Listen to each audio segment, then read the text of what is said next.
بسم الله الرحمن الرحيم.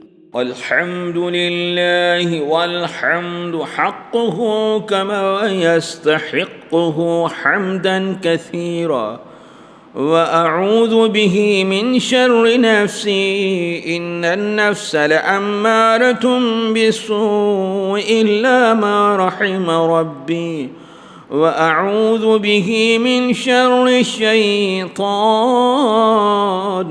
الذي يزيدني ذنبا إلى ذنبي، واحترز به من كل جبار فاجر وسلطان جائر ووعد وقاهر.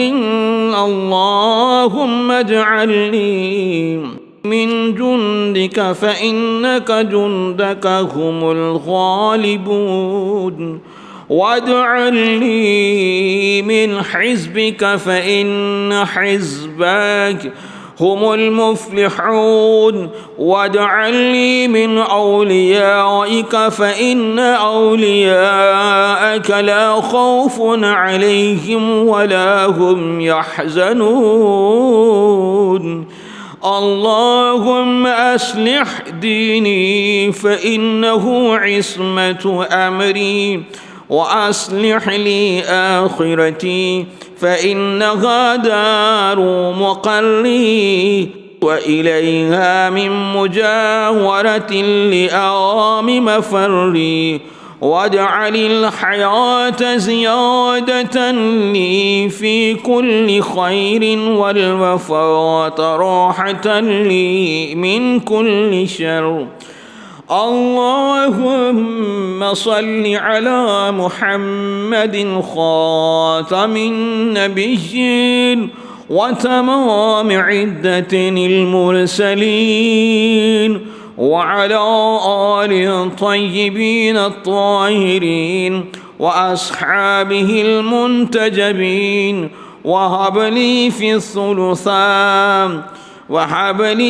في الثلثاء ثلاثا لا تدع لي ذنبا إلا غفرته، ولا غما إلا أذهبته، ولا عدوا إلا دفعته، ببسم الله خير الأسماء، بسم الله رب الأرض والسماء، أستدفع كل مكروه أوله سخطه، واستجنب كل محبوب